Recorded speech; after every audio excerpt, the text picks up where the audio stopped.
Hello everyone, welcome to KTP classes. इस lecture में हम फ्लूइड मैकेनिक्स के क्वेश्चन डिस्कस करेंगे जो कि एचपीपीएससी के जेई सिविल एग्जाम में पूछे गए हैं और ये एग्जाम 17 फेब 2021 को हुआ था। ठीक है, सो यहां पर जो फ्लूइड मैकेनिक्स के क्वेश्चन है इस एग्जाम में वो दोनों पार्ट्स में से पूछे गए हैं। फ्लूइड मैकेनिक्स से भी पूछे गए हैं और फ्लूइड मशीनरी से भी पूछे गए हैं। ठीक है, तो हम दोनों टाइप्स के क्वेश्चंस को डिस्कस करेंगे, बोथ टाइप्स के क्वेश्चंस को डिस्कस करेंगे, चाहे वो फ्लूइड मैकेनिक्स के चाहे वो फ्लूइड मशीनरी के हैं। ठीक है, तो पहले हम फ्लूइड मैकेनिक्स के क्वेश्चन डिस्कस करेंगे, after that we will discuss about the fluid machinery questions. Okay, so these questions will be helpful for your future exams also. जितने भी आपने फ्यूचर में एग्जाम देने, वेदर स्टेट सर्विसेज के देने हैं, ठीक है, वेदर कोई और आपने कोई भी एग्जाम देना है गवर्नमेंट का, तो आपके लिए ये क्वेश्चंस बहुत हेल्पफुल रहेंगे। ये ऑलमोस्ट हर एक एग्जाम में रिपीटेड क्वेश्चंस है। ठीक है, ऑलमोस्ट हर एक एग्जाम में रिपीट होते हैं ये क्वेश्चंस। ठीक है, और ये कॉन्सेप्ट जितने भी यहां पर हम कॉन्सेप्ट अभी पढ़ेंगे तो ये सभी कॉन्सेप्ट्स यहां पर यूज होते हैं। ठीक है, इसके अलावा देखिए हम जितने भी यहां पर क्वेश्चन डिस्कस करेंगे, ऐसा नहीं है कि हम हर एक क्वेश्चन को सीधा उसका आंसर बता देंगे और दैट इज इट, ऐसा नहीं होगा। ठीक है, हम हर एक क्वेश्चन को पूरा डिटेल से एनालिसिस करेंगे और जितने और क्वेश्चंस वहां पर बन सकते हैं उन सभी के बारे में यहां पर डिस्कशन करेंगे। Okay, so let us start with the first question. पहला क्वेश्चन हम देखते हैं क्या है। पहले हम फ्लूइड मैकेनिक्स क्वेश्चन देखेंगे and after that we will discuss about the fluid machinery questions. Okay, so देखिए first question is attraction between the molecules of a liquid, let us say water, and that of the solid boundary surface, let us say glass, ठीक है, in contact with the liquid is called. देखिए liquid का यहां पर simply क्या पूछा है, किसी भी लिक्विड का ग्लास के साथ जो कॉन्टेक्ट है, ठीक है, उस कॉन्टेक्ट में जो अट्रैक्शन है मॉलिक्यूल्स में, ठीक है, तो वो जो अट्रैक्शन है उसको क्या बोलते हैं। देखिए for example this is a glass surface, ये ग्लास सरफेस है और इस पर एक वाटर की बूंद है। This is a water drop, this is the water drop and this is a glass surface and this is the water drop. Water drop जो है वो ग्लास के साथ अटैच क्यों हुई होगी, क्योंकि यहां पर इनके मॉलिक्यूल्स के बीच में कुछ ना कुछ अट्रैक्शन है। ठीक है, अगर कुछ ना कुछ अट्रैक्शन है तो उसी की वजह से वाटर के साथ ग्लास अटैच हुआ है। ठीक है, क्लियर। तो इट मींस दिस बॉन्ड, ये जो बॉन्ड है इंटरफेस के बीच में, इसको बोलते हैं इंटरफेस, वाटर ग्लास इंटरफेस, इसको बोलेंगे वाटर ग्लास इंटरफेस। तो वाटर ग्लास इंटरफेस पर जो बॉन्ड बना है उस बॉन्ड को क्या बोलते हैं। ऑप्शन है adhesion, viscosity, surface tension, capillary action. तो इसका सिंपल सा आंसर है एडिशन। देखिए the bond between the like molecules, ठीक है, देखिए वाटर का बॉन्ड वाटर के साथ, वाटर के मॉलिक्यूल का बॉन्ड वाटर के मॉलिक्यूल के साथ कैसा होता है, उसको बोलते हैं कोहेसिव बॉन्ड। ठीक है, और वाटर का बॉन्ड ग्लास के साथ कैसा होता है, एडहेसिव। ठीक है, क्लियर। तो हम ये बोल सकते हैं कि लाइक मॉलिक्यूल्स में जो बॉन्डिंग होती है, देखिए ये वाटर का मॉलिक्यूल है और ये भी वाटर का मॉलिक्यूल है, दोनों सिमिलर है, तो इसको बोल सकते हैं लाइक मॉलिक्यूल्स। तो लाइक मॉलिक्यूल्स के बीच में जो अट्रैक्शन होती है उसको बोलते हैं कोहेशन या फिर कोहेसिवनेस। ठीक है, और जो अनलाइक मॉलिक्यूल्स के बीच में अट्रैक्शन होती है, अनलाइक मॉलिक्यूल्स के बीच में कैसे हो सकती है, जैसे वाटर का मॉलिक्यूल अलग है, ग्लास का मॉलिक्यूल अलग है। ठीक है, तो दो अनलाइक मॉलिक्यूल्स के बीच में जो अट्रैक्शन होती है उसको क्या बोलते हैं हम, एडिसिव या एडिशन। क्लियर। इसकी और एक और अच्छी एग्जांपल है, जैसे वुड और फेविकोल। जब भी आप फेविकोल का बॉक्स लेके आते हैं तो फेविकोल के बॉक्स पे उस पर लिखा होता है एडिसिव। ठीक है, तो एडिसिव क्यों लिखा हुआ है, क्योंकि उसकी बॉन्डिंग अदर मटेरियल्स के साथ बहुत अच्छी है। फेविकोल की बॉन्डिंग ग्लास के साथ, फेविकोल की बॉन्डिंग वुड के साथ बहुत अच्छी है, फेविकोल की बॉन्डिंग पेपर के साथ बहुत अच्छी है। ठीक है, क्लियर। सो मींस फेविकोल और वुड के बीच में, देखिए दोनों अनलाइक मॉलिक्यूल्स हैं, तो अनलाइक मॉलिक्यूल्स के बीच में जो अट्रैक्शन होती है उसको क्या बोलते हैं हम, एडिशन बोलते हैं। ठीक है, तो correct answer will be adhesion. इसके अलावा विस्कोसिटी क्या होता है, viscosity is the resistance to the relative motion of the adjacent layers of a fluid. ठीक है, दो एडजेसेंट लेयर्स के बीच में, दो एडजेसेंट लेयर्स जो कि किसी फ्लूइड की फ्लो कर रही हैं, इनके बीच में अगर रिलेटिव मोशन होगा, उस रिलेटिव मोशन को जो रेजिस्टेंस मिलती है that is called the viscosity. Clear. Viscosity को हम म्यू से रिप्रेजेंट करते हैं, और विस्कोसिटी का आपको यहां पर यूनिट ध्यान में रखना है। यूनिट क्या होता है, newton second per metre square. Viscosity का यूनिट क्या होता है, newton second per metre square. Very very important point. Viscosity का जो यूनिट होता है that is called newton second per metre square. ठीक है, ये क्वेश्चन बहुत बार पूछा जाता है। ठीक है, मैं यहां पर लिख देता हूं, देखिए यूनिट ऑफ विस्कोसिटी। ठीक है, यूनिट ऑफ विस्कोसिटी क्या होता है? Newton second per metre square. ठीक है, और न्यूटन पर मीटर स्क्वायर क्या होता है? Pascal. Newton per metre square क्या होता है? पास्कल। तो पास्कल सेकंड। ठीक है, this is also the unit of viscosity. Clear? So this is very important, pascal second. Pascal second is also the SI unit and newton second per metre square is also the unit. ठीक है, और अगर CGS unit पूछा जाए, CGS unit क्या होता है? Poised. ठीक है, विस्कोसिटी का सीजीएस यूनिट क्या होता है? Poise. And 1 pascal second, 1 pascal second is equal to 10 poise. ठीक है, this is very very important, question आ सकता है एग्जाम में। ठीक है, 1 pascal second is equal to 10 poise. ठीक है, तो यहां पर हमने 3 क्वेश्चन डिस्कस कर लिए। पहला एसआई यूनिट, दूसरा सीजीएस यूनिट का नाम क्या है, और तीसरा दोनों के बीच में रिलेशन क्या है। और विस्कोसिटी की डेफिनेशन, विस्कोसिटी की डेफिनेशन क्या है? The resistance to the relative motion between the layers, adjacent layers of the fluid. ठीक है, that is called the viscosity. Okay, clear? Next thing is surface tension. ठीक है, सरफेस टेंशन क्या होता है? देखिए, सरफेस टेंशन एक ऐसी फोर्स है जिसके साथ लिक्विड का सरफेस जो है, ठीक है, वो बाउंड रहता है। ठीक है, लिक्विड के सरफेस को तोड़ने के लिए जो आपको फोर्स लगानी पड़ती है, that force is called surface tension. Liquid के सरफेस को तोड़ने के लिए जो आपको फोर्स लगानी पड़ती है, that is called the surface tension. ठीक है, क्लियर? और सरफेस टेंशन एक ऐसी प्रॉपर्टी है जिसकी हेल्प से किसी भी लिक्विड का जो फ्री लिक्विड सरफेस होगा, it will act like a membrane. समझ आया? क्लियर? किसी भी लिक्विड का जो फ्री लिक्विड सरफेस होगा, जैसे फॉर एग्जांपल एक ग्लास में वाटर पड़ा है। ठीक है, तो वाटर का जो फ्री सरफेस है, वाटर का जो फ्री सरफेस है, it will act as a membrane. ठीक है, तो वो क्यों होता है? Due to surface tension. Surface tension की वजह से, सरफेस टेंशन मैं दोबारा रिपीट कर देता हूं, सरफेस टेंशन एक ऐसी फोर्स है जो कि किसी भी लिक्विड के सरफेस को तोड़ने के लिए आपको लगानी पड़ती है, that force is called the surface tension. And surface tension एक ऐसी फोर्स है जिसकी वजह से किसी भी लिक्विड का जो फ्री लिक्विड सरफेस है, it acts like a membrane. Surface tension एक तरह की फोर्स है, फोर्स पर यूनिट लेंथ है। ठीक है, तो मैं यहां पर लिख रहा हूं सरफेस टेंशन का यूनिट, सरफेस टेंशन का यूनिट। ठीक है, यूनिट बहुत इंपॉर्टेंट है, newton per metre, very very important unit. ठीक है, तो it is a force per unit length, force per unit length. ठीक है, तो that is called the surface tension, इसको सिग्मा से डिनोट करते हैं। एक और इंपॉर्टेंट क्वेश्चन जो यहां पर मिलता है वो क्या है कि सरफेस टेंशन क्यों होता है? सरफेस टेंशन होता है कोहेशन की वजह से, very very important point, cohesion की वजह से होता है। सरफेस टेंशन क्यों होता है?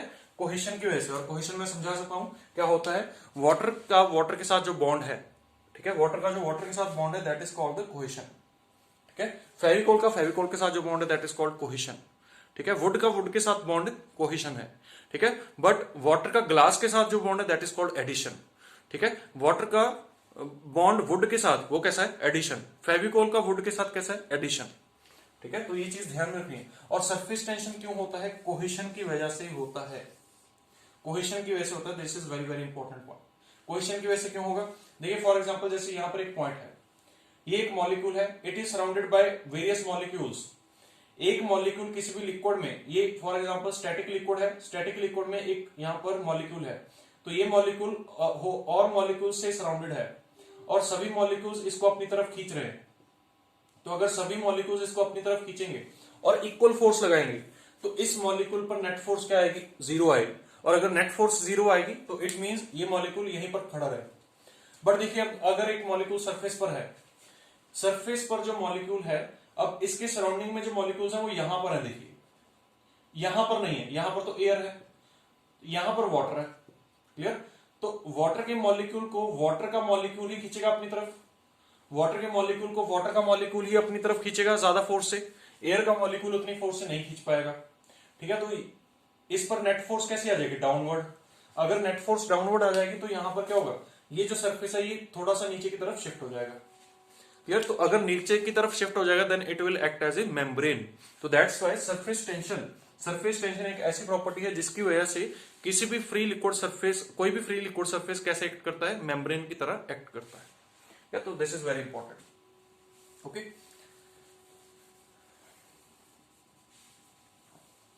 Next thing is surface tension, surface tension in drop. ठीक है, ड्रॉप में पूछ लेते हैं कई बार सरफेस टेंशन क्या होता है। ठीक है। और ड्रॉप क्या है, ड्रॉप मतलब लिक्विड की ड्रॉप है, ठीक है क्लियर। तो किसी भी लिक्विड की ड्रॉप में सरफेस टेंशन क्या होती है, ठीक है। तो देखिए surface tension is equal to sigma into pi D is equal to P into pi by 4 D square, ठीक है। ये रिलेशन आपको याद रखने की जरूरत नहीं है, ये एक तरह से डेरिवेशन है। तो यहां पर मैं आपको सिंपली सिग्मा बता रहा हूं, sigma is P D by 4, this is the formula, sigma is P D by 4, this is the formula for surface tension in drop, ठीक है। तो ये क्वेश्चन पूछा जा सकता है एग्जाम में, surface tension in a drop is P D by 4, okay. And similarly surface tension in a bubble, surface tension bubble में क्या होगा, ठीक है। बबल में सरफेस टेंशन क्या होगा, बबल में जो सरफेस टेंशन होगा that will be equal to P D by 8, ठीक है। तो ये दो फॉर्मूलाज आपको ध्यान रखने हैं, ड्रॉप के लिए पी डी बाय 4 और बबल के लिए पी डी बाय 8, ठीक है। तो these two formulas are very very important. यहां पर मैं ड्रॉप के लिए लिख देता हूं, ड्रॉप के लिए क्या होगा, sigma is equal to P D by 4, okay clear, P D by 4, ठीक है। तो ये दोनों पॉइंट्स आपको ध्यान रखने हैं, एग्जाम में पूछे जा सकते हैं सरफेस टेंशन के रिगार्डिंग, ठीक है। तो जितने भी सरफेस टेंशन के इंपॉर्टेंट पॉइंट्स है मैंने सारे आपको यहाँ पर बता दिए। Next thing is capillary action. Capillary action क्या होता है, capillary action is the rise और फॉल ऑफ ए लिक्विड, ठीक है, इन ए थिन ट्यूब, ठीक है, राइज और fall of a liquid in a thin tube, ठीक है, that is called the capillary action. आपसे एक क्वेश्चन पूछा जाएगा, क्वेश्चन क्या पूछा जाएगा कि कैपिलरी एक्शन क्यों होता है। कैपिलरी एक्शन जो होता है उसका रीजन है सरफेस टेंशन, सरफेस टेंशन की वजह से कैपिलरी एक्शन होता है, ठीक है। कैपिलरी एक्शन क्यों होता है, सरफेस टेंशन की वजह से, this is very important point, clear, ठीक है। तो ये हमें ध्यान रखना है कैपिलरी एक्शन के बारे में, ठीक है। और फॉर एग्जाम्पल सॉइल है, सॉइल के ऊपर पानी पड़ा है, ठीक है, सॉइल के ऊपर पानी पड़ा है, तो वो पानी धीरे धीरे क्या हो जाएगा, उसमें एब्जॉर्ब हो जाएगा। तो यहां पर बहुत सारे स्टूडेंट्स को कंफ्यूजन रहती है कि सॉइल में जो पानी एब्जॉर्ब हुआ वो कैपिलरी एक्शन की वजह से हुआ या कोई और फिनोमिना है, ठीक है।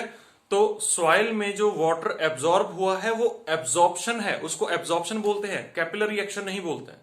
तो this is very important point. Roots, किसी भी प्लांट की जो रूट्स होती हैं उनमें जो पानी चढ़ता है ऊपर की तरफ वो कैपिलरी एक्शन से चढ़ता है, ठीक है। कोई भी प्लांट है, जैसे फॉर एग्जांपल कोई भी एक प्लांट है, उसके कुछ रूट्स हैं यहाँ पर, ठीक है, दिस इज अ प्लांट। तो इसकी जो रूट्स हैं, इसकी रूट्स में जो पानी जाएगा वो कैसे जाएगा, कैपिलरी एक्शन से जाएगा। बट अगर सॉइल पर वाटर पड़ा है, दिस इज सॉइल, और यहां पर कुछ वाटर पड़ा है, तो ये वाटर सॉइल के अंदर जाएगा एब्जॉर्प्शन फिनोमिना से, not by capillary phenomena. Capillary की वजह से वाटर राइज करता है, फॉल नहीं करता है, ठीक है, क्लियर। मरकरी फॉल करता है, ठीक है, बट यहां पर ये कैसा फिनोमिना है, दिस इज एब्जॉर्प्शन फिनोमिना, ठीक है। तो this is very important point, question पूछा जा सकता है, ठीक है, okay. Next thing,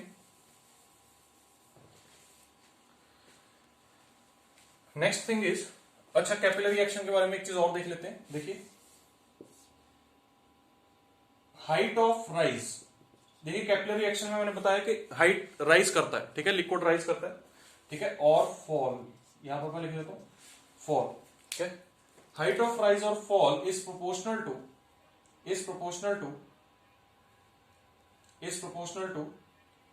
1 upon rho g, ठीक है, this is very important point, 1 upon rho ji, and is proportional to 1 upon d, ठीक है, क्लियर। तो ये दो पॉइंट्स यहां पर इंपॉर्टेंट है। देखिए लेट अस से दिस इज अ कंटेनर और इसमें हमने एक पाइप डाल दी यहां पर, ठीक है, ये हमने एक कैपिलरी पाइप डाल दी यहां पे, ठीक है, clear, this is a capillary pipe. Liquid का जो स्पेसिफिक वेट है, specific weight is equal to rho g, ठीक है। स्पेसिफिक वेट क्या होता है, वेट डेंसिटी, स्पेसिफिक वेट को वेट डेंसिटी भी बोलते हैं या फिर वेट पर यूनिट वॉल्यूम भी बोलते हैं। वेट क्या होता है, m into g upon volume, तो एम अपॉन वॉल्यूम क्या बन जाएगा, रो, ठीक है। तो rho into g is the specific weight, और स्पेसिफिक वेट का यूनिट क्या होता है, न्यूटन पर मीटर क्यूब, ठीक है। बहुत सारे स्टूडेंट्स को कंफ्यूजन रहती है स्पेसिफिक वेट के यूनिट में, ठीक है। तो स्पेसिफिक वेट का जो यूनिट होता है that is Newton per metre cube, और इसका जो फॉर्मूला होता है वो क्या होता है, रो इंटू जी, ठीक है। तो ये इंपॉर्टेंट क्वेश्चंस यहां पर बन रहे हैं ये सारे, ये स्पेसिफिक वेट का आपको सीधा पूछा जाएगा स्पेसिफिक वेट क्या होता है, ठीक है। छोटे छोटे जो एग्जाम्स होते हैं, जेई के एग्जाम्स होते हैं, एसडीओ के एग्जाम्स होते हैं, वहां पर ऐसे क्वेश्चन बनते हैं, ठीक है। तो स्पेसिफिक वेट का फॉर्मूला क्या होता है, रोजी।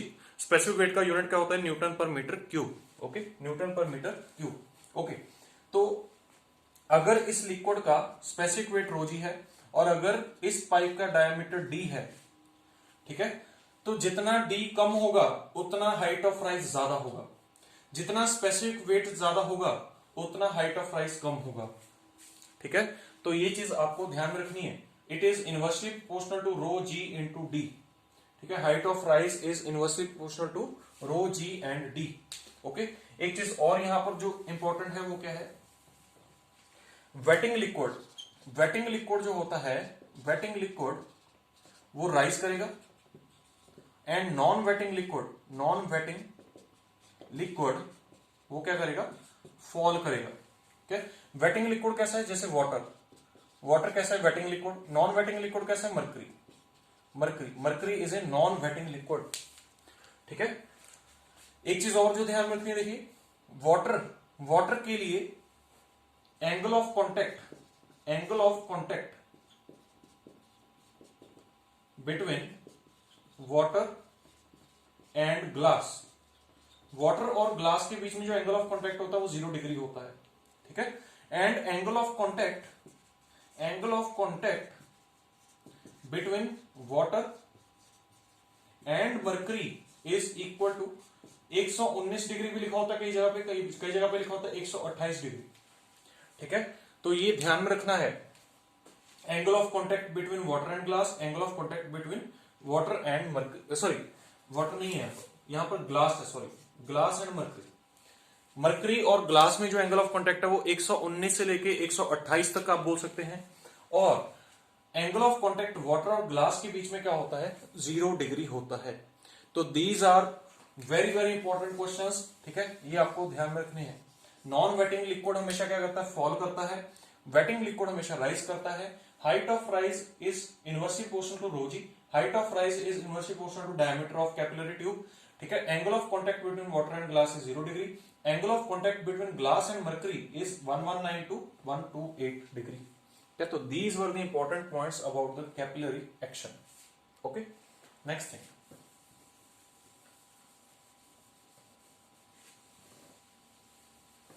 Next question. ठीक है, तो हमने इस पूरा क्वेश्चन अच्छे से देख लिया है, सारे पॉइंट्स जितने भी यहाँ पर ऑप्शंस दिए थे सभी ऑप्शंस के बारे में पूरा डिटेल में हमने डिस्कस कर लिया। ठीक है, अब देखिए next question. At sea level under normal conditions the atmospheric pressure is 10 metre of water. बिल्कुल सही लिखा है। जो पी एटमॉस्फेयर होता है, P atmosphere is equal to 10 metre of water होता है। अप्रोक्सीमेटली लिखूंगा मैं, ठीक है, अप्रोक्सीमेटली। ये क्वेश्चन में लिखा हुआ है इसलिए हम इसको 10 मीटर ऑफ वाटर मान रहे हैं, बट एक्चुअल में ये 10 मीटर से ज्यादा होता है। ठीक है, क्लियर। तो P atmosphere is equal to 10 metre of water दिया गया है and it's equivalent, it is equivalent to height of mercury is used will be. ठीक है, तो मर्करी मतलब इसके इक्वलेंट मर्करी की हाइट कितनी होगी, इसके इक्वलेंट मर्करी की हाइट क्या होगी।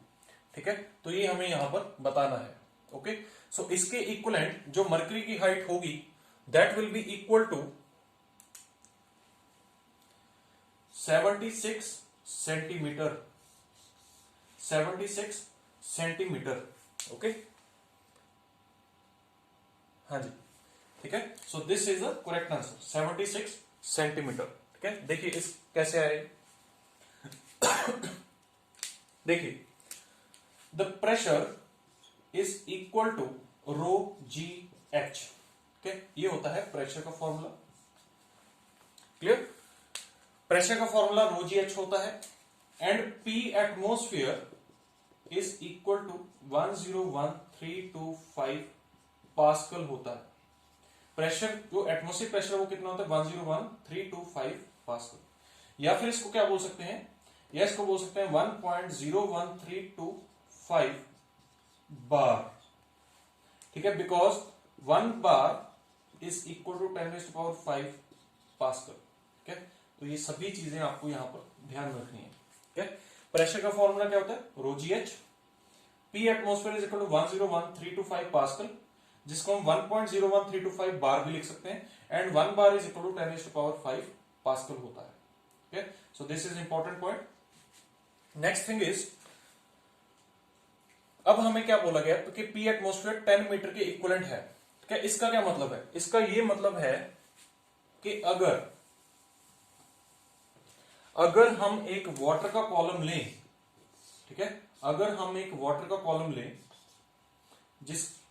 देखिए ये एक वाटर का कॉलम है, इसमें वाटर पड़ा है ये, ठीक है, जिसकी हाइट 10 मीटर है, ठीक है, 10 मीटर हाइट है, तो इसके बॉटम पर जो प्रेशर होगा that pressure will be equal to rho ji H. अब रो क्या है? रो वाटर का लेंगे, वाटर का रो क्या होगा 1000 इंटू जी कितना है 9.81 इंटू एच कितना है 10 मीटर, ठीक है। तो यहां से हम प्रेशर निकाल सकते हैं। देखिए यहां से हम क्या निकाल सकते हैं? पी। तो यहां से हम पी निकाल लेंगे, ठीक है, रो जी एच से हम पी निकाल लेंगे। And this pressure is equivalent to, ये इक्वलेंट लिखा है किसके? मरकरी से, ठीक है। तो अब हम क्या करेंगे, एक मरकरी का कॉलम लेंगे, सेम मरकरी का कॉलम लेंगे। देखिए ये एक मरकरी का कॉलम है, तो मरकरी के कॉलम की हाइट कितनी रखें ताकि प्रेशर जो है, प्रेशर इस कॉलम के बराबर वाला हो। ये क्वेश्चन आपसे पूछा गया। मरकरी के कॉलम की हाइट क्या रखें, जो मरकरी है उसके कॉलम की हाइट क्या रखें ताकि जो प्रेशर इसमें है वाटर में वही प्रेशर यहां पर हो, ठीक है। तो सिंपल है बहुत। देखिए हमें एच निकालना, हमें पी, हम ये कर सकते हैं कि rho ji h in mercury is equal to rho ji h in water, क्योंकि हमें क्या दिया है कि 10 मीटर ऑफ वाटर और उसका इक्वलेंट मरकरी है, ठीक है, क्लियर। तो जितना 10 मीटर ऑफ वाटर है उतनी ही हाइट, उतना ही प्रेशर मरकरी में आए, ठीक है। तो क्या हाइट रखें मरकरी, ठीक है। तो ये क्वेश्चन पूछा गया। तो देखिए 1000 इंटू 9.81 इंटू 10, और यहां पर मरकरी की जो डेंसिटी होती है that is 13600 into 9.81 into H. तो यहां से हम एच कैलकुलेट कर सकते हैं, ठीक है। एच को कैलकुलेट कर लीजिए। देखिए 9.81 से 9.81 कैंसिल, 10,000 अपॉन 13600, इसको सॉल्व कर लीजिए, आंसर आएगा 0.76 मीटर। 0.76 मीटर क्या आएगा? 76 सेंटीमीटर, ठीक है। So this will be your correct answer. Okay, next thing, तो ये था हमारा प्रेशर का कॉन्सेप्ट। प्रेशर का जो यूनिट है पास्कल, वो आपको ध्यान में रखना है, बार या ध्यान में रखना है, ठीक है। और एक चीज और जो ध्यान रखनी है कि एटमॉस्फेरिक प्रेशर को किससे मेजर करते हैं? एटमॉस्फेरिक प्रेशर को बैरोमीटर से मेजर करते हैं, ठीक है। लोकल एटमॉस्फेरिक प्रेशर को बैरोमीटर से मेजर करते हैं। Local atmospheric pressure is measured by barometer, clear. Okay, next question, which of the following fluids can be classified as non Newtonian fluids? Non Newtonian fluids किनको बोला जाता है इनमें से? ठीक है, कैरोसिन जो है, kerosene is a Newtonian fluid, diesel oil is a Newtonian fluid, human blood एक नॉन न्यूटोनियन फ्लूइड है, और टूथपेस्ट भी एक नॉन न्यूटोनियन फ्लूइड है। तो ऑप्शन कौन सा करेक्ट आएगा? 3 और 4। ओके, क्लियर, ठीक है। देखिए क्या होता है, हमारे पास दो कैटेगरीज रहती हैं फ्लूइड्स की। ओके, मैं ऊपर वाला पार्ट इरेज कर देता हूं क्योंकि वो हमने क्वेश्चन कर लिए हैं, स्पेस थोड़ा कम है।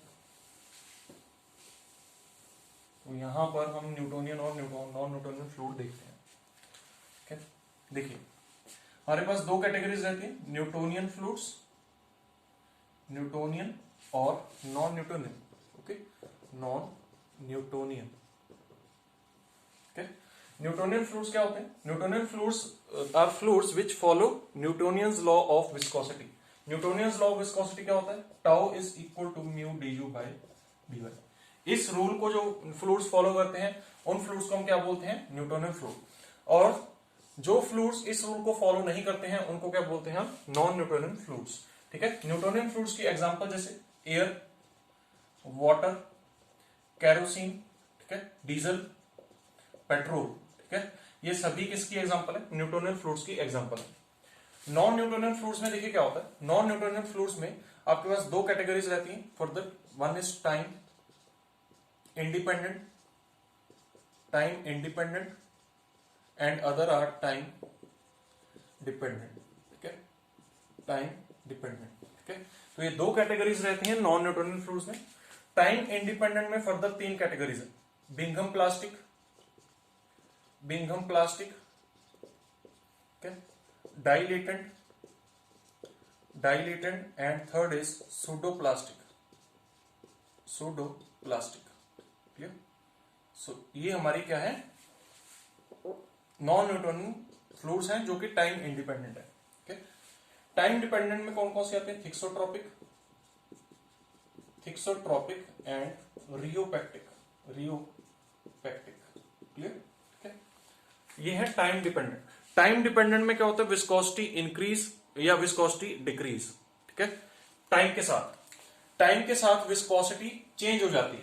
ठीक है, और टाइम इंडिपेंडेंट में क्या होता है, टाइम के साथ विस्कोसिटी चेंज नहीं होती। ठीक है, देखिए यहां पर जो टूथपेस्ट है, toothpaste is an example of Bingham plastic,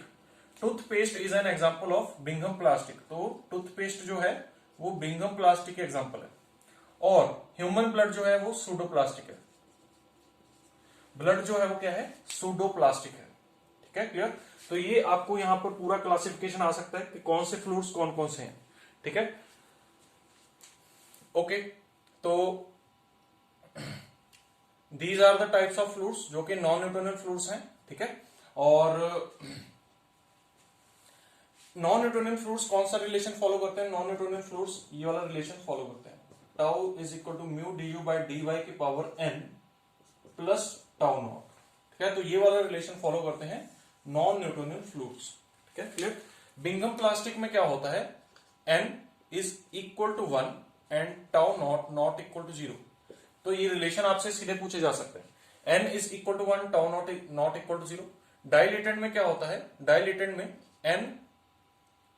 n is greater than 1 and tau not equal to 0, और सूडोप्लास्टिक में क्या होता है, n less than 1 and tau not equal to 0। ठीक है, तो ये आपको ध्यान में रखना है। थिक्सोट्रॉपिक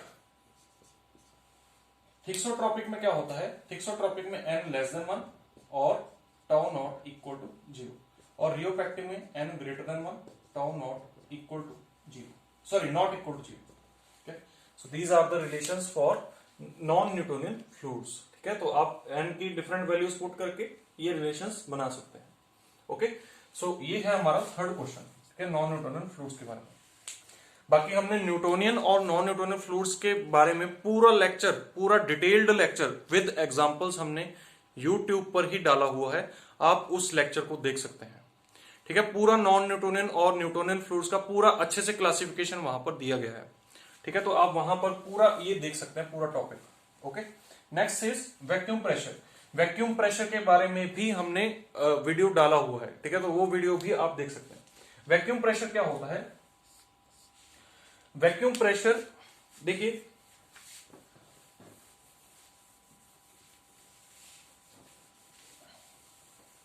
जब भी हम प्रेशर मेजर करते हैं तो प्रेशर मेजर करने का मैंने इसका वीडियो पूरा डाला है कि प्रेशर मेजरमेंट का आप वीडियो यहां पर यूट्यूब पर देख सकते हैं, और वहां पर पूरा वैक्यूम प्रेशर समझाया है, एब्सोल्यूट प्रेशर, एटमॉस्फेरिक प्रेशर, सब चीजें समझाई हुई है। ठीक है, तो वहां पर आप लेक्चर वो देख सकते हैं। ठीक है, ओके।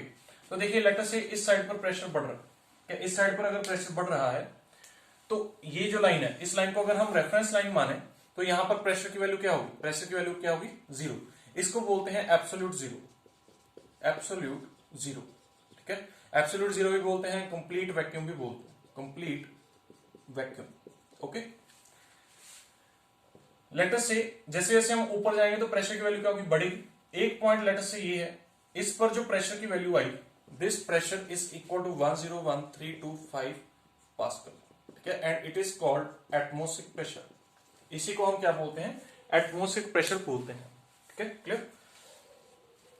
तो जब भी हम कभी प्रेशर मेजर करेंगे with respect to absolute zero, तब उसको क्या बोलेंगे हम, absolute pressure.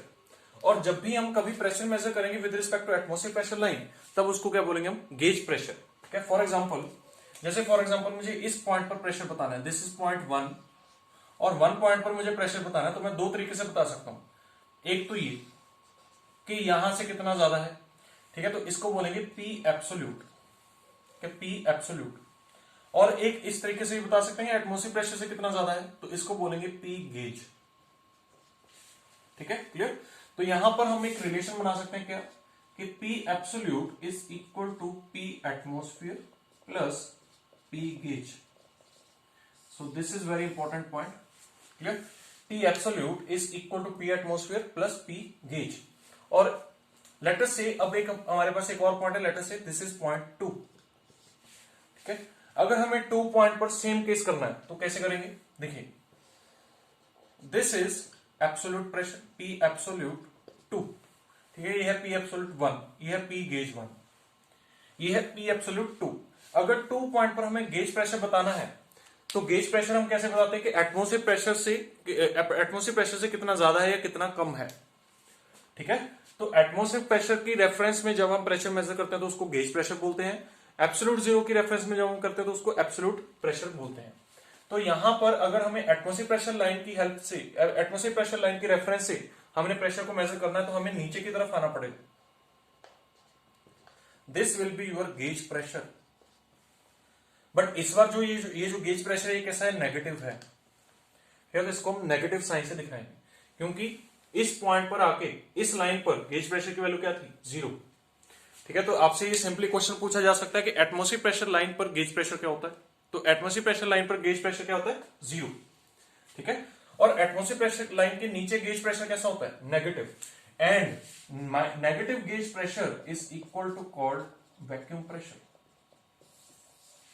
Negative gauge pressure is called vacuum pressure. ठीक है, तो क्या हम यहां पर अब ये लिख सकते हैं? P absolute is equal to P atmosphere minus P vacuum. Clear? Minus P vacuum. तो यहां से अब हम P वैक्यूम का रिलेशन निकाल सकते हैं। P वैक्यूम क्या है?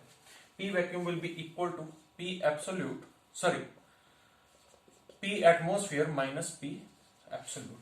ठीक है, so this will be your correct answer, P atmosphere minus P absolute. So A option will be your correct option. ठीक है, so this is your answer. ठीक है, P vacuum is equal to P atmosphere minus P absolute. ठीक है, सो ये relation आपको ध्यान में रखना है, ये रिलेशन ध्यान में रखना है, ये रिलेशन ध्यान में रखना है।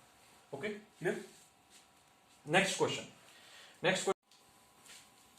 okay, so next question is, a vertical wall is subjected to a pressure due to one kind of liquid on one of its sides. The total pressure on the wall per unit length is, okay, देखिए, एक wall है, let us say this is a wall, okay, इस wall में, ये wall जो है इसकी एक साइड पर कुछ लिक्विड अवेलेबल है, यहां पर कुछ ना कुछ लिक्विड अवेलेबल है। Okay, clear? लेट अस से इसकी हाइट जो है that is h, okay, and इसकी विड्थ जो है दैट विड्थ इज b। या विड्थ को हमने क्या मान लिया? b मान लिया। ठीक है, तो ये कैसा केस है? ये केस है जिस hydrostatic force on a vertical plate. ये कैसा केस है? Hydrostatic force on a vertical plate. तो हाइड्रोस्टैटिक फोर्स जो होता है, फोर्स क्या होता है? Force is equal to rho g A into h bar, rho g A into h bar. ठीक है, this is the force acting on a vertical plate. ठीक है, क्लियर? इसको हम डिराइव भी कर सकते हैं, बट आपको अभी ये फॉर्मूला ध्यान में रखना है। ठीक है, डिराइव हम जब हम थ्योरिकल लेक्चर्स हमारे मतलब जो अपलोड होंगे उसमें हम यहाँ ये पूरा डिराइव करेंगे हम। ठीक है, rho g A into h बार कैसे बनता है। ठीक है, एक चीज जो आपको ध्यान रखनी है वो क्या है कि एच बार जो होता है, H bar is the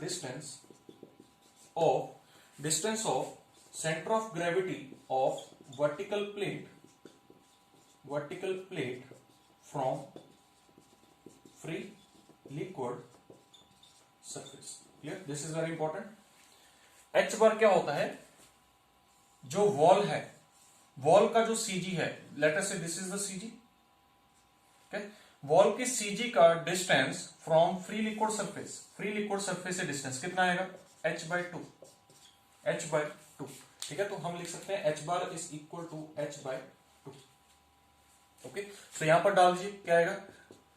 F is equal to rho g area क्या है? B इंटू एच, इसको मैं स्मॉल h लिख देता हूं, B into H into h/2। ठीक है, और we can write rho ji into B into h²/2। ठीक है, तो ये आ गया आपका फोर्स, या फिर इसको हम कैसे लिख सकते हैं? Force upon width is equal to rho g h²/2, or we can say w h²/2। Clear? So correct option will B C। ठीक है, w क्या होता है यहां पर? देखिए, w is equal to rho जी।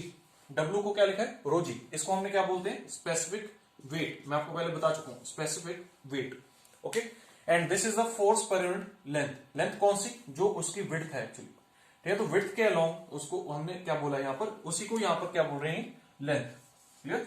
तो फोर्स पर यूनिट लेंथ जो है, मतलब विड्थ को उसने क्या एज्यूम कर लिया, 1, ठीक है। तो force per unit width will be equal to WH²/2। Clear? इसके साथ जो और इंपॉर्टेंट पॉइंट्स इसमें ध्यान रखने वो क्या है, ये तो था वर्टिकल सरफेस के लिए, ठीक है, वर्टिकल प्लेट के लिए। अगर हम बात करें हॉरिजॉन्टल प्लेट की, हॉरिजॉन्टल प्लेट की, for example this is a liquid, ठीक है। इस लिक्विड में यहां पर एक प्लेट पड़ी है हॉरिजॉन्टल, ठीक है। तो इसके ऊपर जो फोर्स लगी वो क्या आएगी, ρGA/H, ठीक है। ρG क्या है, ये वाटर या लिक्विड का जो स्पेसिफिक वेट है, this is the specific weight of liquid. A क्या है, A is the area of the plate, and H is the height, clear, height of the free liquid surface from the surface of the plate, ठीक है। And this is also equal to weight of liquid above plate, ठीक है। इसके भी बराबर होता है horizontal force, sorry force on horizontal plate. FH का क्या मतलब है, फोर्स ऑन हॉरिजॉन्टल प्लेट, ठीक है, या सरफेस। कौन सी force, hydrostatic force on horizontal plate. ये कैसी फोर्स थी, ये थी hydrostatic force on vertical plate, ठीक है, hydrostatic force on vertical plate, ρGA/H। देखिए फॉर्मूला दोनों का सेम है, बट यहां पर H बार है। H बार क्या है, distance of CG of vertical plate from free liquid surface. Actually यहां पर भी H वही है, यहां पर भी H वही है, बट देखिए यहां पर H बार ये आएगा, इसका CG ये है, ठीक है। तो CG का डिस्टेंस देखिए क्या है, यहां से H ही है, तो इसीलिए यहां पर हम सिंपली क्या बोलते हैं, H। क्लियर? ठीक है, तो ये आपको ध्यान में रखना है। Okay, so these were the questions of fluid mechanics. उसके बाद अब हम देखते हैं इसके नेक्स्ट क्वेश्चंस, ठीक है। ओके,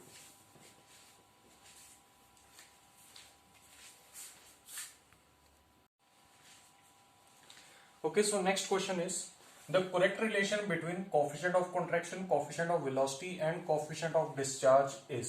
ठीक है, तो ये आपको 3 रिलेशंस दिए हुए हैं, इनमें से बताना है कि कौन सा रिलेशन करेक्ट है। ओके, तो देखिए क्या होता है, लेट अस से यू हैव ए टैंक, ठीक है, और इस टैंक के नीचे एक यहां पर होल है, clear, and this tank is filled by some liquid, ठीक है, अप टू हाइट h, ठीक है, up to height h, clear. तो देखिए यहां पर क्या होगा, यहां से लिक्विड बाहर की तरफ फ्लो करेगा, इस होल को थोड़ा सा बड़ा बना देते हैं, ठीक है, देखिए इस तरीके से। तो यहां से लिक्विड जो है वो बाहर की तरफ ऐसे फ्लो करेगा, देखिए यहां से जेट जो बनेगी वो इस तरीके से बनेगी, क्लियर, ठीक है। तो इस तरीके से यहां पर जेट बनेगी। ओके, सो देखिए क्या होता है, यहां पर जो वेलोसिटी आएगी, velocity will be equal to √2gh, clear. ये बर्नौलीज इक्वेशन से आता है फॉर्मूला, ठीक है। तो जब हम बर्नौलीज इक्वेशन डिस्कस करेंगे तो वहां पर हम ये फॉर्मूला भी डिस्कस करेंगे, ठीक है। सो इट इज √2gh, ठीक है, this is the formula, and this velocity is the theoretical velocity. ये कैसी वेलोसिटी है, थ्योरेटिकल वेलोसिटी, थ्योरेटिकल वेलोसिटी, ठीक है। एंड जो एक्चुअल वेलोसिटी होती है, एक्चुअल वेलोसिटी इतनी नहीं होती है, एक्चुअल वेलोसिटी क्या होती है, इससे थोड़ी सी कम होती है, ठीक है। तो actual velocity, this is theoretical velocity and this is actual velocity, and actual velocity is equal to CV into √2gh। CV क्या होता है, CV is coefficient of velocity, clear, coefficient of velocity, and its value is from 0.95 to 0.99, ठीक है। और generally इसकी value जो ली जाती है वो 0.98 ली जाती है, क्लियर। अब ये कोफिशिएंट ऑफ वेलोसिटी क्यों आया और एक्चुअल वेलोसिटी कम क्यों आई, यहां पर क्या होता है, एग्जिट लॉस होता है, ठीक है, एग्जिट लॉस होता है यहां पर, ठीक है। तो एग्जिट लॉस की वजह से यहां पर क्या होता है, एक वीना कॉन्ट्रैक्टा बनता है। वीना कॉन्ट्रैक्टा क्या होता है, देखिए पहले क्रॉस सेक्शन क्या है, ज्यादा है, उसके बाद जैसे जैसे हम आगे बढ़ रहे हैं जेट में, तो क्रॉस सेक्शन क्या होता जा रहा है, पहले रिड्यूस होगा, क्रॉस सेक्शन क्या होगा, रिड्यूस होगा, उसके बाद फिर एक्सपैंड करना स्टार्ट करेगा, ठीक है। ऐसा क्यों हो रहा है, देखिए यहां से लिक्विड आया, लिक्विड फ्लो में क्या हो गया, लिक्विड को पता चल गया कि यहां पर क्रॉस सेक्शन मेरा रिड्यूस हो रहा है, यहां पर क्रॉस सेक्शन इतना बड़ा था, अब इस होल में से निकलते हुए क्रॉस सेक्शन बिल्कुल छोटा हो गया। अब लिक्विड का मोमेंटम बना हुआ है कि वो क्रॉस सेक्शन रिड्यूस करता जाएगा, ठीक है। तो एक पॉइंट ऐसा आएगा यहां पर आके क्रॉस सेक्शन मिनिमम होगा, ठीक है। तो that minimum cross section is called Veena contracta, Veena contracta, ठीक है, क्लियर। तो यहां पर उसको पता चलेगा कि एक्चुअल में तो मुझे यहां पर एरिया ज्यादा मिल रहा है बाहर आके, ठीक है। तो उसकी वजह से क्या होगा, यहां से फिर दोबारा से उसका area of cross section of flow क्या होगा, दोबारा से क्या होगा, इंक्रीज होना स्टार्ट हो जाएगा, ठीक है। तो मींस इस पॉइंट पर जो area of cross section of flow है वो कैसा है, मिनिमम, ठीक है। तो minimum area of cross section of flow वाली जगह को क्या बोलते हैं, वीना कॉन्ट्रैक्टा बोलते हैं, ठीक है। तो इसकी वजह से क्या होता है, यहां पर कुछ लॉस हो जाता है, ठीक है, और loss due to sudden exit, ठीक है।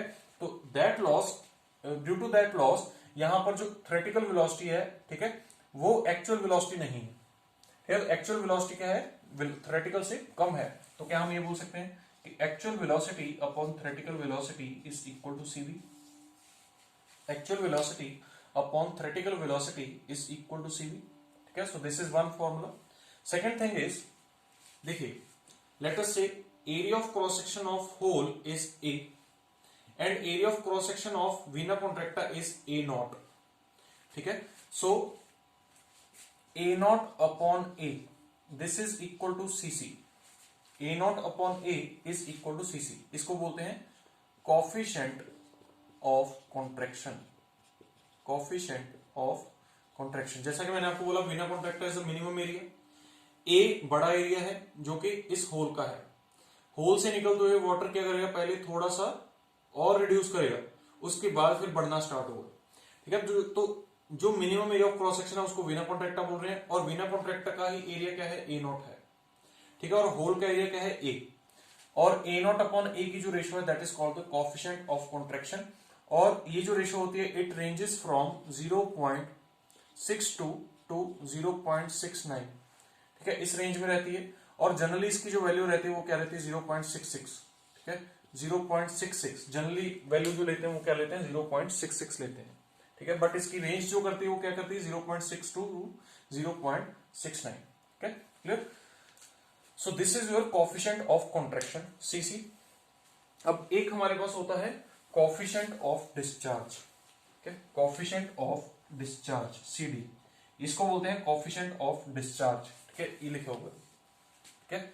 It is equal to actual discharge upon theoretical discharge, ठीक है। देखिए अगर यहाँ पर वेलोसिटी में कुछ ना कुछ कमी आई है तो उसकी वजह से डिस्चार्ज में भी कुछ ना कुछ कमी आई होगी। डिस्चार्ज का फॉर्मूला क्या होता है, एक्चुअली डिस्चार्ज का फॉर्मूला होता है एरिया इनटू वेलोसिटी, ठीक है, फॉर इनकम्प्रेसिबल फ्लूइड, ठीक है। Incompressible fluid means like liquid, तो लिक्विड के लिए, किसी भी लिक्विड के लिए जो डिस्चार्ज का फॉर्मूला होता है वो क्या होता है, एरिया इनटू वेलोसिटी। तो हम लिख सकते हैं actual area into actual velocity upon theoretical area into theoretical velocity, this will be equal to coefficient of discharge. Actual area क्या है, एक्चुअल एरिया देखिए जो वीना कॉन्ट्रैक्टा पे आगे बना है that is the actual area, तो हम लिख सकते हैं ए नॉट, और थ्योरेटिकल एरिया हम क्या सोच रहे थे ये, ठीक है, तो ए इनटू वी एक्चुअल क्या है यहाँ पर, वी एक्चुअल इज, या सॉरी वी एक्चुअल को हमने क्या लिखा है, या V actual upon V theoretical को क्या लिखा है, सीवी, और ए नॉट अपॉन ए को क्या लिखा है, सीसी, तो CC into CV, this is equal to CD, clear.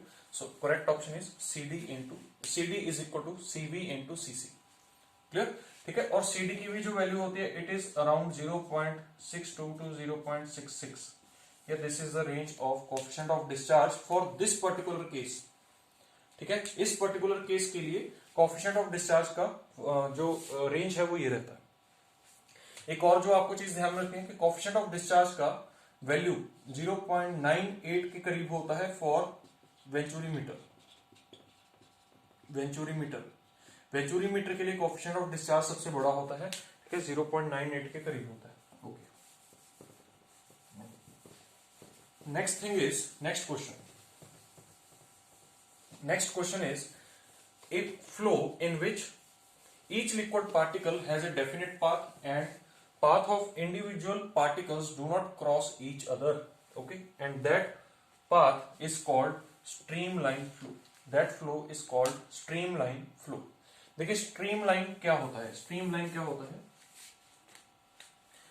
देखिए फॉर एग्जांपल कुछ फ्लूइड पार्टिकल्स हैं, ठीक है, ये कुछ फ्लूइड पार्टिकल्स हैं, जो फ्लूइड पार्टिकल्स हैं उनके डिफरेंट वेलोसिटी वेक्टर्स हैं, देखिए ये इनके डिफरेंट वेलोसिटी वेक्टर्स हैं, क्लियर। इस पॉइंट की वेलोसिटी, इस फ्लूइड पार्टिकल की वेलोसिटी इस तरीके से है, इस फ्लूइड पार्टिकल की वेलोसिटी इस तरीके से, इस फ्लूइड पार्टिकल की वेलोसिटी इस तरीके से, इसकी ऐसे है और इसकी ऐसे है, ठीक है। तो एक ऐसा कर्व जो इन सभी वेलोसिटी वेक्टर्स को टेंजेंट होगा, एक ऐसा कर्व जो इन सभी वेलोसिटी वेक्टर्स को टेंजेंट होगा, उस कर्व को हम क्या बोलेंगे, स्ट्रीमलाइन बोलेंगे। इसको क्या बोलेंगे, स्ट्रीमलाइन बोलेंगे। समझ आ गया, ठीक है। तो एक ऐसा कर्व जो सभी वेलोसिटी वेक्टर्स को टेंजेंट होगा, क्या that curve is called streamline. तो क्या हम ये भी बोल सकते हैं कि स्ट्रीमलाइन इज ए कर्व और लाइन, ठीक है, on which tangent at any point of line, clear, gives velocity vector at that point, clear, समझ आ गया, ठीक है। तो this is called the streamline. तो मतलब इसका क्या मतलब है कि आप स्ट्रीमलाइन में कोई भी एक पॉइंट ले लो, ये पॉइंट ले लीजिए, इस पॉइंट पर वेलोसिटी वेक्टर ऐसा होगा, ठीक है।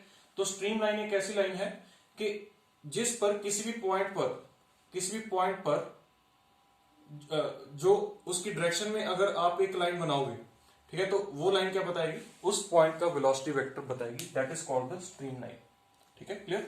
तो क्या हम ये भी बोल सकते हैं, देखिए कि हमने क्या किया, डिफरेंट पार्टिकल्स लिए, इन डिफरेंट पार्टिकल्स के मोशन की हमने एक पिक ले ली, ठीक है। तो यहां पर मैं क्या बोल रहा हूं एक्चुअली कि streamline is formed by observing different fluid particles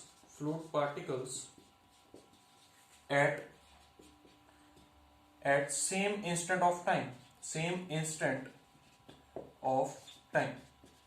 किसी एक टाइम पर सभी फ्लूइड पार्टिकल्स को ऑब्जर्व किया, तो किसी एक टाइम पर सभी फ्लूइड पार्टिकल्स को जब देखा तो ये पार्टिकल ऐसे जा रहा था, ये पार्टिकल ऐसे जा रहा था, ये पार्टिकल ऐसे जा रहा था, ये पार्टिकल ऐसे जा रहा था, ठीक है। तो किसी एक मोमेंट पर सभी फ्लूइड पार्टिकल्स की फोटो खींच ली, ठीक है। तो वो जो फोटो पर जो उनके वेलोसिटी वेक्टर्स आएंगे उनको अगर जोड़ोगे तो वहां पर क्या बनेगा, आपके पास स्ट्रीमलाइन बनेगा, ठीक है। तो एक चीज जो आपको ध्यान रखनी है कि स्ट्रीमलाइन ड्रॉ करते हुए आप ज्यादा फ्लूइड पार्टिकल्स को एक टाइम पर ऑब्जर्व कर रहे हैं, ठीक है। तो ये चीज इंपॉर्टेंट है, ठीक है।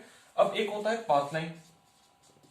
पाथलाइन जो होता है वो क्या होता है, पाथलाइन में क्या होता है, path traced by a single fluid particle at different instants of time। Very very important point.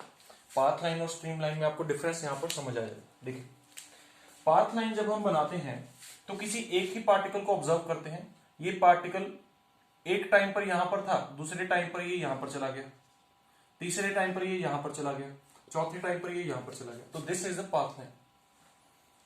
Stream line में क्या था, हमने डिफरेंट फ्लूइड पार्टिकल्स लिए थे, सबको एक ही टाइम पर ऑब्जर्व किया था। बट पाथ लाइन पर क्या है, पाथ लाइन में हम एक ही फ्लूइड पार्टिकल को डिफरेंट टाइम्स पर देख रहे हैं। पाथ लाइन ड्रॉ करते हुए क्या है, एक फ्लूइड पार्टिकल को डिफरेंट टाइम्स में देख रहे हैं, ठीक है, क्लियर, कि पहले वो यहां पर था, फिर यहां चला गया, फिर यहां चला गया, फिर यहां पर चला गया, तो this line is the path line. Stream line में क्या है, डिफरेंट फ्लूइड पार्टिकल्स को एक ही टाइम पर देख लिया, ठीक है, तो that forms a stream line, clear. तो this is the difference. Stream line की जो इक्वेशन होती है, इक्वेशन देखिए यहां पर क्या होती है, dy by dx is equal to v upon u, ठीक है, this is the equation for stream line. यहां पर dy बाई dx क्या है, slope of the stream line, और v क्या है, v is velocity component in y direction, u is the velocity component in x direction, ठीक है, तो dy by dx is equal to v upon u, this is the equation for stream line. Clear, ठीक है। और एक होता है equation of equipotential line, equipotential line, equipotential line की जो इक्वेशन होती है वो क्या होती है, dy by dx is equal to minus u upon v. ठीक है, तो ये भी आपको ध्यान रखनी है। इक्विपोटेंशियल लाइन की जो इक्वेशन होती है वो माइनस यू अपॉन वी होती है, और स्ट्रीम लाइन की जो इक्वेशन होती है वो कैसी होती है, u upon v, sorry v upon u होती है। ठीक है, और अगर हम dy by dx of equipotential करें, ठीक है, और dy by dx of stream line करें, इनको दोनों को अगर मल्टीप्लाई करें तो देखिए आंसर क्या आएगा, आंसर आएगा minus u upon v into v upon u, क्या आंसर आएगा -1। ओके, तो यहां से हमें क्या पता चलता है कि इक्विपोटेंशियल लाइन जो होती है it is perpendicular to the stream line. तो अगर स्ट्रीम लाइन ऐसी बन रही तो इक्विपोटेंशियल लाइन कैसी बनेगी, ये। ठीक है, क्लियर। तो यहां पर ये एंगल्स कैसे रहेंगे, परपेंडिकुलर एंगल रहेंगे। ठीक है, तो स्ट्रीम लाइन और इक्विपोटेंशियल लाइन दोनों परपेंडिकुलर होती हैं, और स्ट्रीम लाइन और इक्विपोटेंशियल लाइन से क्या बनता है, फ्लो नेट बनता है। ये पॉइंट इंपॉर्टेंट है, आपसे पूछा जाएगा कि फ्लो नेट किससे बनता है, किन दो लाइनों से बनता है, स्ट्रीम लाइन से बनता है और इक्विपोटेंशियल लाइन से बनता है। स्ट्रीम लाइन और इक्विपोटेंशियल लाइन से क्या बनता है, फ्लो नेट बनता है। और स्ट्रीम लाइन और इक्विपोटेंशियल लाइन की इक्वेशंस मैंने आपको यहां पर लिख दी हैं, और दोनों ही एक दूसरे के क्या होती हैं, परपेंडिकुलर होती हैं। ठीक है, क्लियर। तो this is the stream line flow. Steady flow क्या होता है, स्टेडी फ्लो एक ऐसा फ्लो है जिसमें flow parameters do not change with the time at a particular position. किसी एक पर्टिकुलर पोजीशन पर फ्लो पैरामीटर्स टाइम के साथ चेंज ना हो, that is called the steady flow. Uniform flow क्या होता है, यूनिफॉर्म फ्लो क्या होता है जिसमें flow parameters do not change with the position at a particular time. ठीक है, that is called the uniform flow. ठीक है, क्लियर। यूनिफॉर्म फ्लो क्या होता है, एक ऐसा फ्लो जिसमें flow parameters do not change with the position. ठीक है, do not change with the position. Steady में क्या है, flow parameters do not change with the time. तो ये पॉइंट इंपॉर्टेंट है यहां पे। क्लियर, ठीक है, ओके। तो ये ध्यान में रखने हैं सारी डेफिनेशन स्टेडी फ्लो की और यूनिफॉर्म फ्लो की, स्ट्रीम लाइन की, पाथ लाइन की। ठीक है, अब देखिए, the line that connects all particles passing through a point, किसी एक पॉइंट से पास करते हुए सभी पार्टिकल्स, ठीक है, सभी पार्टिकल्स किसी एक पॉइंट से पास कर रहे हैं, जैसे फॉर एग्जांपल ये। ठीक है, क्लियर। देखिए, जितने भी यहां से पास जा रहे हैं सभी एक ही पॉइंट से निकल रहे हैं, तो इनको बोलते हैं streak lines, streak lines. Clear, ठीक है, तो करेक्ट ऑप्शन क्या होगा, स्ट्रीक लाइंस। ठीक है, एग्जांपल, एग्जांपल यहां पर क्या हो सकता है, देखिए, dye, dye injected, dye injected in a fluid. ठीक है, किसी भी फ्लूइड में अगर हम डाई इंजेक्ट करें, देखिए फॉर एग्जांपल ये पाइप है, ठीक है, पाइप में वाटर फ्लो कर रहा है, ये वाटर फ्लो कर रहा है, बीच में आपने क्या किया, एक नीडल ली, ठीक है, या एक सिरिंज ली, सिरिंज की हेल्प से, सिरिंज की हेल्प से क्या कर दिया, यहां पर एक डाई इंजेक्ट कर दी, एक डाई इंजेक्ट कर दी यहां पर। ठीक है, तो इस डाई का जो पाथ होगा यहां पर वो कैसा होगा, स्ट्रीक लाइन की फॉर्म का होगा। ठीक है, तो दिस इज वेरी मतलब famous example of streak line है, और यहां से क्वेश्चन पूछा जा सकता है कि dye injected in a fluid is an example of streak line. Clear, ठीक है, स्ट्रीम लाइन और पाथ लाइन हमने समझ लिया है। Okay, next thing is stoke is the unit of, stoke किसका यूनिट होता है, बहुत इजी है, stoke is the unit of kinematic viscosity. ठीक है, क्लियर। हम पहले हम डायनामिक विस्कोसिटी का यूनिट डिस्कस कर चुके हैं। ठीक है, डायनामिक विस्कोसिटी का यूनिट डिस्कस कर चुके हैं, काइनेमेटिक विस्कोसिटी का यूनिट डिस्कस करते हैं। काइनेमेटिक विस्कोसिटी क्या होता है, kinematic viscosity is equal to dynamic viscosity upon density. Dynamic viscosity का यूनिट क्या होता है, newton second per metre square. ठीक है, और डेंसिटी का यूनिट क्या होता है, किलोग्राम पर मीटर क्यूब। ठीक है, newton second per metre square को हमने पहले क्या लिखा था, पास्कल सेकंड। ठीक है, क्योंकि न्यूटन पर मीटर स्क्वायर क्या होता है, पास्कल होता है। ठीक है, इसको एक और फॉर्म में भी लिखा जा सकता है। देखिए, न्यूटन को खोलिए, न्यूटन क्या होता है, किलोग्राम मीटर पर सेकंड स्क्वायर, इनटू सेकंड तो ये है और मीटर स्क्वायर ये पड़ा। ठीक है, ओके, तो इसको सॉल्व करने पे क्या बनेगा, kilogram per metre second. So this is also the unit of mu. ठीक है, म्यू का यूनिट है, डायनामिक विस्कोसिटी का यूनिट है, डायनामिक विस्कोसिटी का यूनिट है। ठीक है, किलोग्राम पर मीटर सेकंड। तो यहां पर पुट करते हैं, देखिए, kilogram per metre second upon kilogram per metre cube. ठीक है, तो इसको सॉल्व करिए, इसको सॉल्व करने में क्या आएगा, मीटर स्क्वायर पर second. This is the unit of kinematic viscosity. Clear, kinematic viscosity का यूनिट क्या होता है, मीटर स्क्वायर पर second. This is the SI unit. ये कौन सा यूनिट है, एसआई यूनिट है। अगर हम इसका सीजीएस यूनिट देखें तो सीजीएस यूनिट क्या होगा, सीजीएस यूनिट क्या होगा, सीजीएस में मीटर क्या होता है, सेंटीमीटर होता है, तो सेंटीमीटर स्क्वायर, और सेकंड का सेकंड रहता है, तो this is the CGS unit. Centimetre square per second is the CGS unit and 1 centimetre square per second, इसी को हम क्या बोलते हैं, stoke. Clear, centimetre square per second को ही हम क्या बोलते हैं, स्टोक बोलते हैं। ठीक है, so this is important unit. ठीक है, stoke is the unit of kinematic viscosity. Okay, so this is very important unit here. Clear? एक चीज जो और ध्यान रखनी है वो क्या है, 1 metre square per second is equal to dash number of strokes. कितना होता है, कितना होता है, देखिए स्ट्रोक क्या है, 1 centimetre square per second. 1 metre में कितने सेंटीमीटर होते हैं, 100, तो 100 इंटू 100, क्योंकि मीटर स्क्वायर है तो सेंटीमीटर का भी स्क्वायर है, तो 100 इंटू 100, 10⁴ स्ट्रोक। क्लियर, तो 1 metre square per second is equal to 10⁴ stroke. और हमने डायनामिक विस्कोसिटी का डिस्कस कर लिया है। डायनामिक विस्कोसिटी का यूनिट क्या होता है, 1 Newton second per metre square. ठीक है, जिसको हम क्या बोलते हैं, 1 पास्कल सेकंड भी बोलते हैं, पास्कल सेकंड भी बोलते हैं, या फिर क्या बोलते हैं, किलोग्राम पर मीटर सेकंड भी बोलते हैं। ठीक है, और इसको क्या बोलते हैं, 10 पॉइस भी बोलते हैं, 10 पॉइस। ठीक है, poised is the CGS unit, और ये जितने भी हैं ये सारे क्या है, एसआई यूनिट है। क्लियर, ये तीनों एसआई यूनिट्स हैं और ये सीजीएस यूनिट है। सीजीएस यूनिट के साथ जो रिलेशन है उसका 10 पॉइस का है। ओके, स्पेसिफिक वॉल्यूम क्या होता है, specific volume is equal to volume per unit mass. Volume per unit mass, या फिर हम क्या बोल सकते हैं, मीटर क्यूब पर केजी। ठीक है, स्पेसिफिक वॉल्यूम को आप और क्या बोल सकते हैं, 1 अपॉन डेंसिटी भी बोल सकते हैं, क्योंकि मास अपॉन वॉल्यूम क्या होता है, mass upon volume is density, तो वॉल्यूम अपॉन मास क्या होगा फिर, 1 अपॉन डेंसिटी। ठीक है, तो specific volume is volume per unit मास, और इसका यूनिट क्या होता है, मीटर क्यूब पर केजी होता है। स्पेसिफिक वेट मैं आपको बता चुका हूं, स्पेसिफिक वेट क्या होता है, वेट पर यूनिट वॉल्यूम। ठीक है, वेट पर यूनिट वॉल्यूम। ठीक है, वेट का यूनिट क्या होता है, न्यूटन, और वॉल्यूम का यूनिट क्या होता है, मीटर क्यूब। तो newton per metre cube is the unit of specific weight. Clear, so these are all the questions of fluid mechanics. ठीक है, after that we will discuss about the questions of fluid machinery. ठीक है, अब हम fluid machinery के questions यहां से discuss करेंगे। ठीक है, in the next lecture. Okay, so till then thank you.